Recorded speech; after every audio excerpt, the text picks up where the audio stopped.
Hoy, 14 de agosto, en tapa a tapa, continuaremos nuestra lectura del libro de Nehemías, la primera carta a los Corintios, uno de los Salmos y una porción del libro de Proverbios. Esta serie tiene como propósito acompañarte en la lectura devocional de la Biblia completa en un año. Yo soy el pastor Rafael Pola y me da mucho gusto que me permitas acompañarte en tu devocional, en tu lectura devocional de cada día.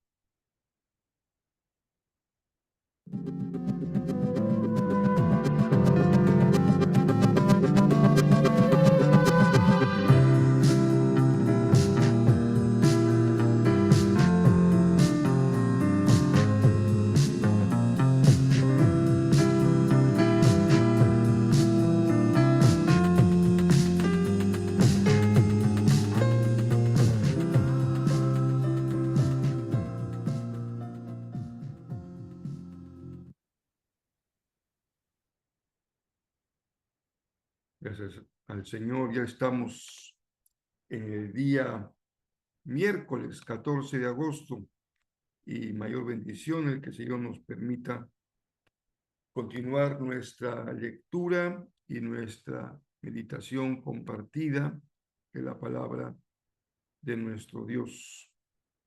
Si tienes alguna bendición que compartir, algún comentario, alguna pregunta, siempre nos resulta de edificación leer lo que el Señor pone en sus corazones ahí, en los comentarios que pueden anotar en el chat, tanto de Facebook como de YouTube, o también en el chat de las diferentes redes en las que compartimos este pequeño video y también la versión de audio, porque lo puedes escuchar tanto en Spotify, solamente escuchas el audio, lo puedes hacer en circunstancias en las que no te es posible ponerte frente a la pantalla, pero también puedes verlo en las plataformas de Facebook o de YouTube, tanto en las páginas y canales personales como en los de Jezreel y también en los de Missio Dei.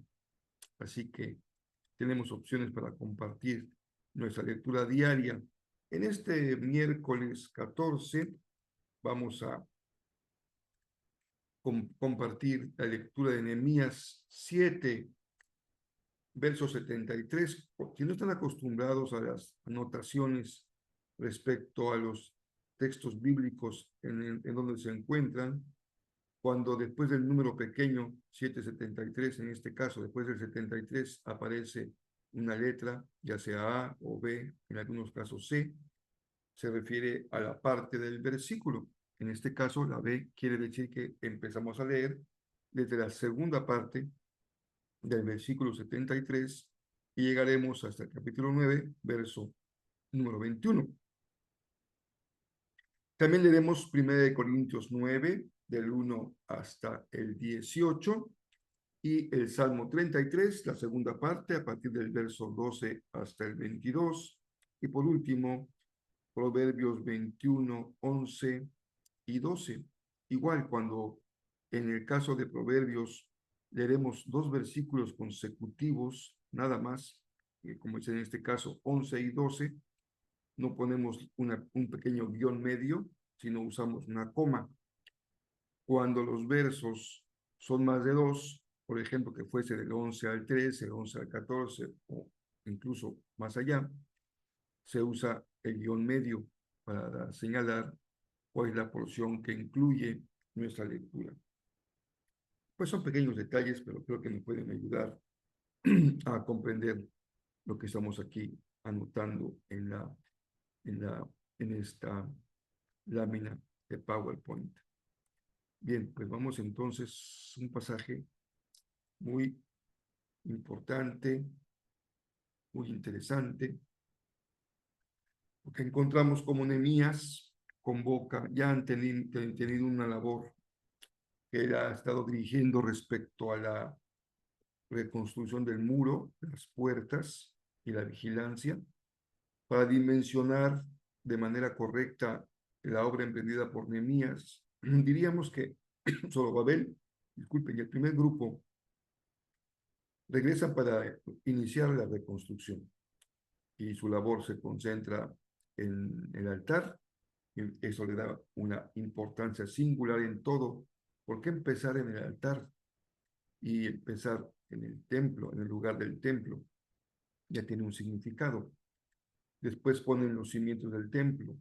Un grupo posterior, que aquí va a coincidir Esdras y Nehemías, pero ese grupo capitaneado, dirigido por Esdras, tiene más un sentido de restauración espiritual del culto y de la ley, y esa decisión que toman de separarse de las mujeres no judías. Esdras tiene una singular importancia en relación con la ley y con su explicación para el pueblo.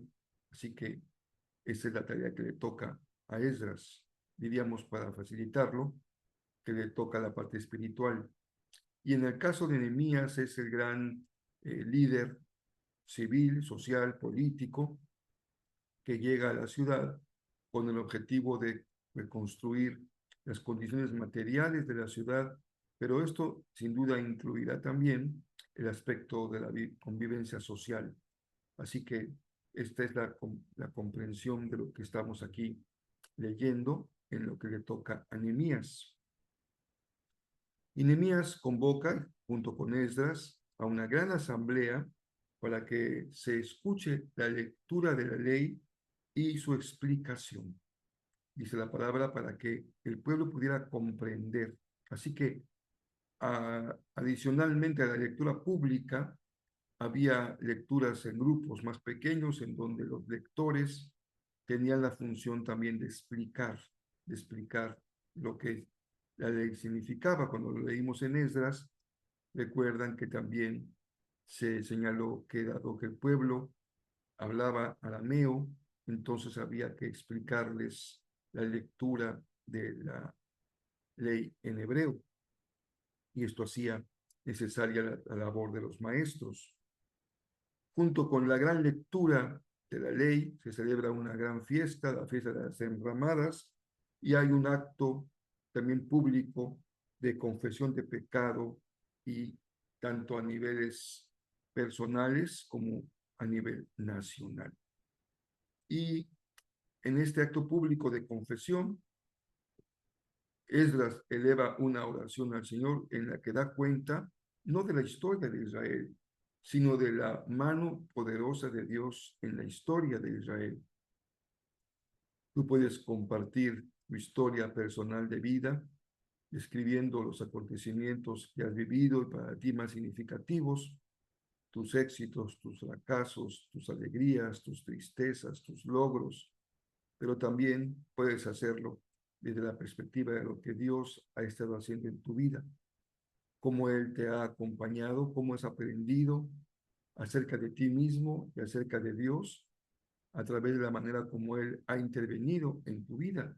Y podrías encontrar tal vez muchas similitudes con la historia de Israel, cuando Él ha provisto, ha abierto puertas cerradas, ha defendido tu seguridad, tu condición espiritual, tu familia, en fin.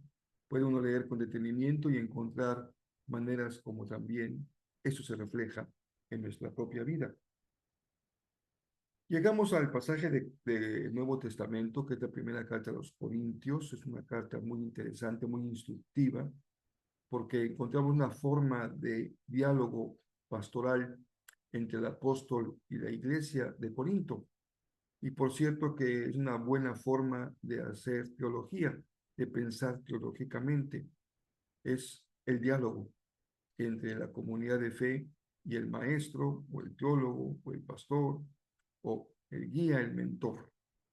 No es una labor que se hace en soledad, pensando en temas tal vez abstractos, interesantes, que nos pueden inquietar, pero es mucho más enriquecedor cuando hay un diálogo entre los que seguimos a Jesús y quienes tienen la tarea de enseñar y guiar.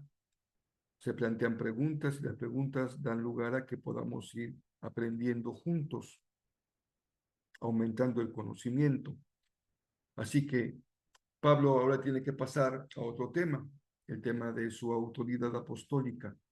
Ya habíamos empezado a leer en la carta que había una polémica en la iglesia respecto a cuál era el líder que debían de seguir. Algunos decían que a uno, otros decían que a otro. Dentro de esos líderes que se seguían estaba el mismo apóstol Pablo, aunque otros lo rechazaban, especialmente su autoridad apostólica. Pero Pablo dice, aunque algunos ponen en duda mi autoridad apostólica, pues mi mejor prueba de la misma son ustedes. Dios ha testificado a mi favor, ha dado testimonio de mi vocación y mi llamamiento a través del fruto que he levantado en sus propias vidas. Han creído, han sido guiados y pastoreados por Pablo. Pero de las cosas que se le querían privar a Pablo eran de su sostenimiento y de recibirlo como a los demás apóstoles. Entonces Pablo dice, ¿por qué solamente Bernabé y yo no tendríamos derecho a llegar a ser hospedados con ustedes, a que nos acompañe nuestra familia, a que tengamos un sostenimiento por nuestra labor? Usa varios ejemplos y luego finalmente remata con un elemento bíblico, doctrinal, en el que utiliza ese pasaje de la Escritura en donde se habla de no poner sal al buey que trilla. Y dice Pablo, bueno, hay que comprender la palabra. No solamente se refiere al hecho mismo del animal, sino tiene un significado mayor. Y esto nos lleva a ese tema tan importante de la comprensión de lo que leemos. Tanto en el caso de los libros del cronista Esdras y Nehemías, tiene una importancia central la lectura y la explicación y la comprensión de la Biblia, en ese caso de la ley, como Pablo también necesita explicar el significado de la ley, de la palabra, para su comprensión. Y como pueden observar, aquí hay un gran ejemplo de cómo un principio general, no pondrás bozal al buey que trilla, tiene una aplicación particular. Y en este caso, ese principio general se aplica para el mismo ministerio de Pablo y su relación con la iglesia. Lo importante es aprender en qué medida y cómo es que es legítimo aplicar la Biblia, porque a veces cometemos un grave error hermenéutico, y esto puede sonar un poco académico, pero es muy sencillo, de aplicar la Biblia a otros y no aplicándolas a nosotros mismos. Y este es un grave error que no requiere mucha sabiduría técnica, ni experiencia, ni tampoco conocimiento, sino la sencillez del corazón que va a la palabra y se pregunta, Señor, ¿qué me dices a mí en tu palabra? ¿Cómo me permites vivir lo que tú enseñas? Y entonces la Biblia se lee, lo hacemos todos los días, y en la meditación tratamos de explicar, que es la segunda parte, explicación de la palabra, y para ello nos basamos en lo que dice, en su gramática, en su contexto, en su género literario. A veces lo hacemos con salmos y explicamos el paralelismo, o en la poesía.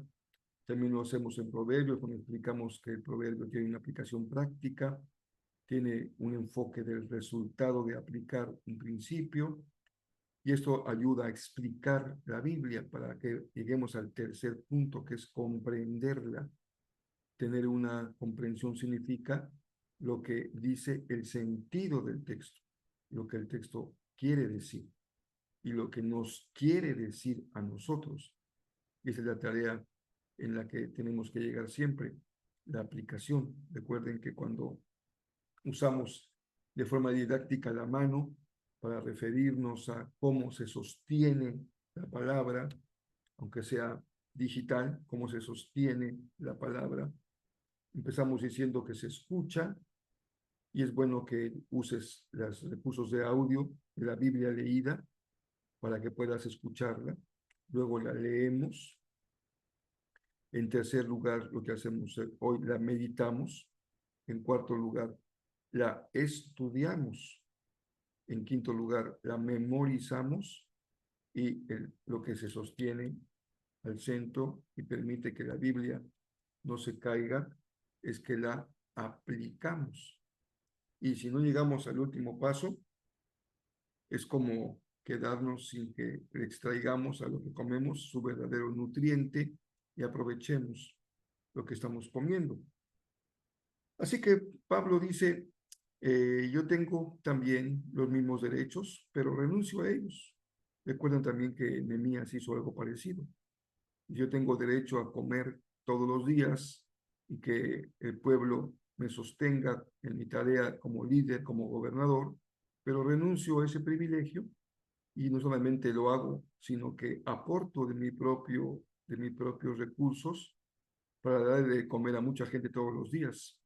Y Pablo hace un poco lo mismo, dice, tengo un privilegio, y mi privilegio es que nadie me esté criticando porque yo predico el evangelio gratis.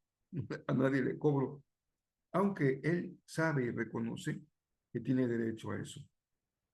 Tiene derecho a ser sostenido por la iglesia a la que él sirve, pero está defendiendo su autoridad. Y para Pablo, lo más importante es su autoridad apostólica para que le permita cumplir cabalmente con su ministerio. Y del Salmo 33, que es la parte final del Salmo que empezamos a leer el día de ayer, déjenme compartirles la lectura del verso 18 hasta el verso 22, que es un texto muy hermoso. Dice el Salmo a partir del verso 18, como ustedes saben, yo leo siempre aquí la Nueva Traducción Viviente. Pero el Señor vela por los que le temen, no se duerme, está atento, por aquellos que confían en su amor inagotable. ¿Ven el paralelismo? La segunda frase agrega algo a la primera. El tema es el mismo, pero el Señor vela por los que le temen. Pero también dice vela. La palabra vela no se repite en la segunda línea, pero la usamos para entender que es la misma idea. Por aquellos que confían en su amor inagotable. Temer se agrega confiar en su amor inagotable. Dice que los rescata de la muerte y los mantiene con vida en tiempos de hambre. Cuando hay necesidad extrema, el Señor provee para nuestro sostenimiento. Nosotros ponemos nuestra esperanza en el Señor, en nadie más. Él es nuestra ayuda y nuestro escudo. Nos defiende y nos ayuda. En Él se alegra nuestro corazón, porque confiamos en su santo nombre. ¿Quieres ser feliz? ¿Quieres vivir alegre? Confía en el Señor. Aunque tengas hambre, confía en el Señor.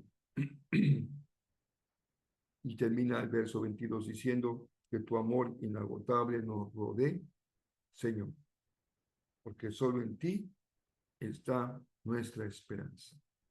Espera en el Señor. Esa es uno de los privilegios del pueblo de Dios, esperar en el Señor. Finalmente, Proverbios 21, verso 11 y verso 12. Leo solamente el verso 12 que dice, el justo, con mayúscula, se refiere al Señor, sabe lo que ocurre en el hogar de los perversos.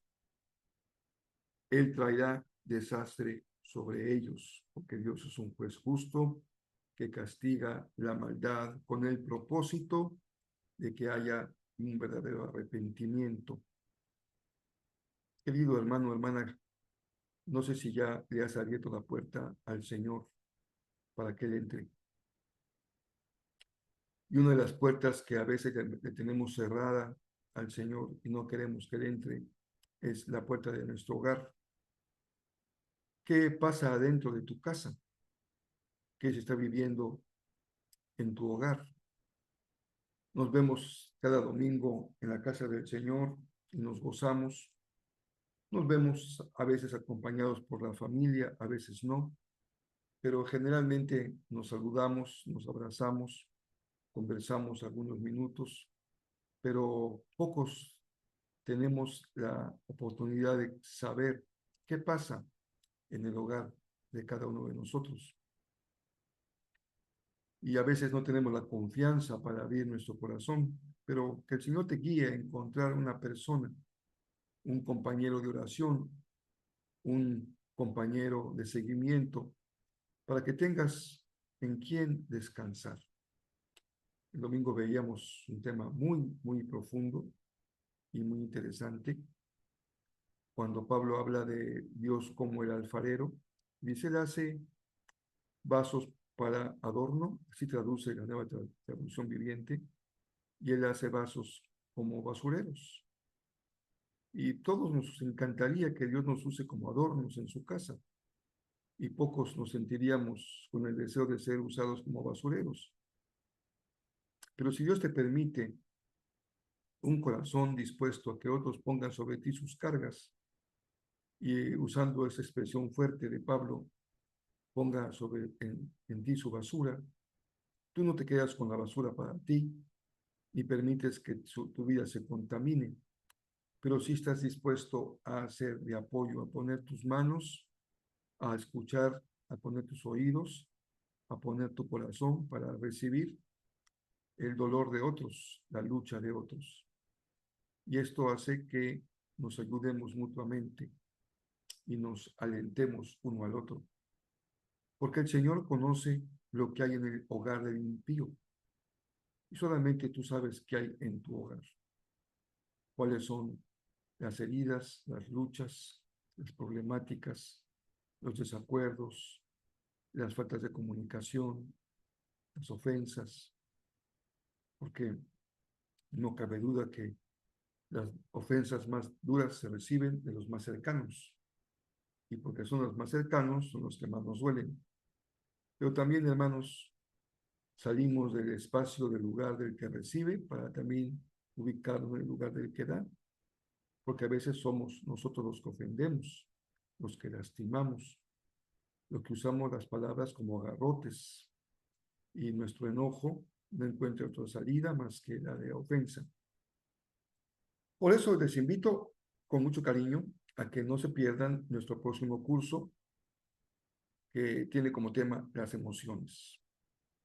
¿Recuerdan la película que fue un gran éxito?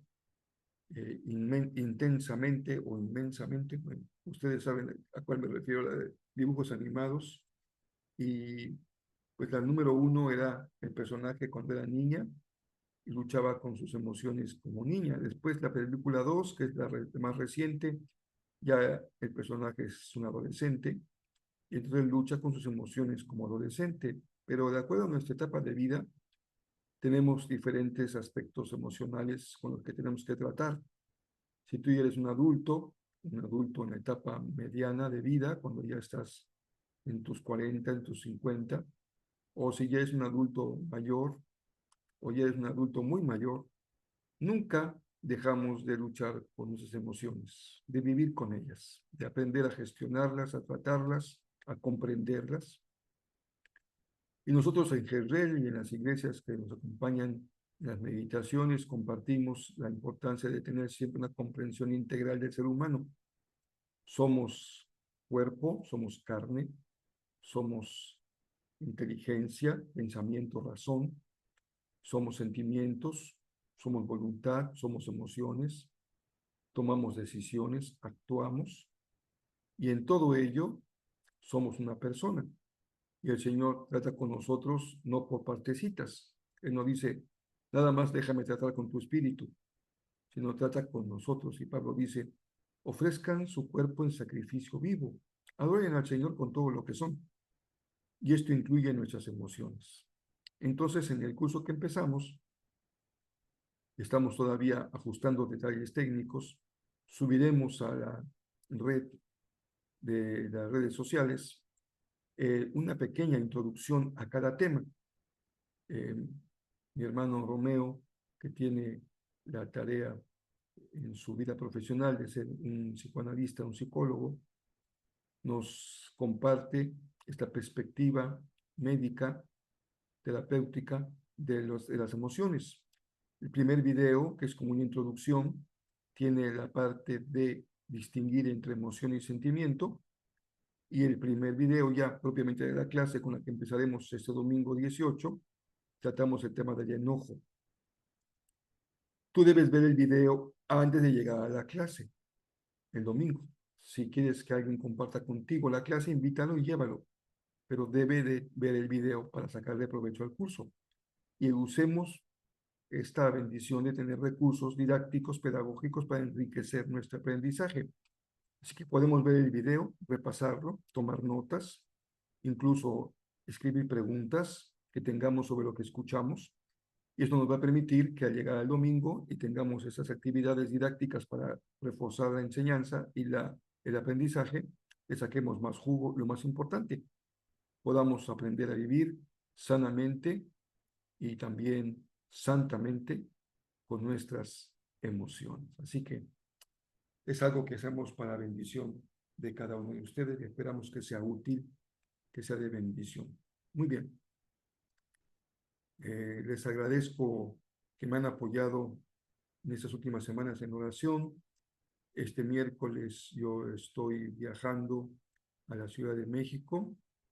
Voy a un asunto personal de una visita programada de hospital, pero ustedes saben que Paloma, mi hija, ha estado con su salud delicada y tiene ya programada una cirugía.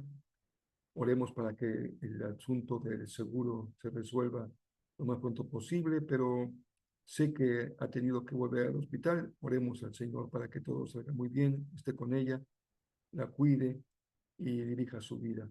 Les aprecio mucho que me acompañen en este motivo de oración personal y familiar. Les abrazo, el Señor les bendiga y mañana nos encontramos en este espacio.